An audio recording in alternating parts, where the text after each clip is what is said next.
సాధారణ ఆసుపత్రిలో ప్రత్యేక సదరం శిబిరం విజయవంతం. శిబిరంలో ప్రత్యేకంగా గుర్తించిన 44 మంది హాజరు, 10 మందికి దృష్టిలోప రోగాలు హాజరు. జనరల్ ఆసుపత్రి deputy superintendent doctor V. Shekhar. జిల్లా గ్రామీణ అభివృద్ధి సంస్థ ద్వారా నాగర్ కర్నూలు జిల్లాలో ప్రత్యేకంగా గుర్తించిన తీవ్రమైన నరాల బలహీనత, తీవ్రమైన కండరాల బలహీనత గల వారికి సోమవారం నాడు ప్రభుత్వం సాధారణంగా ఆసుపత్రిలో నిర్వహించిన సదరం శిబిరాన్ని deputy medical superintendent doctor Shekhar ప్రారంభించారు.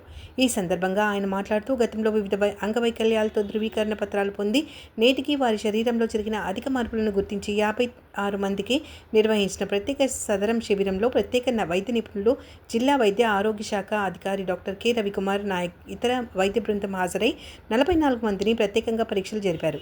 అదేవిధంగా ఈరోజు సదరం శిబిరంలో భాగంగా కంటి చూపు దృష్టి రూపం గల వారికి ప్రత్యేకంగా శిబిరంలో పరీక్షలు నిర్వహించారు. దాదాపు 100% అంగవైకల్యం ఉన్నవారికి రాష్ట్ర ప్రభుత్వం భవిష్యత్తులో అధిక మొత్తం పెన్షన్ మంజూరు చేయనున్నట్లుగా సదరం అధికారులు తెలిపారు. దృష్టిలోపం ఉన్నవారిని కంటి విభాగపు వైద్యులు డాక్టర్ ప్రియాంక, వైద్య బృందం ప్రత్యేకంగా పరీక్షలు నిర్వహించారు.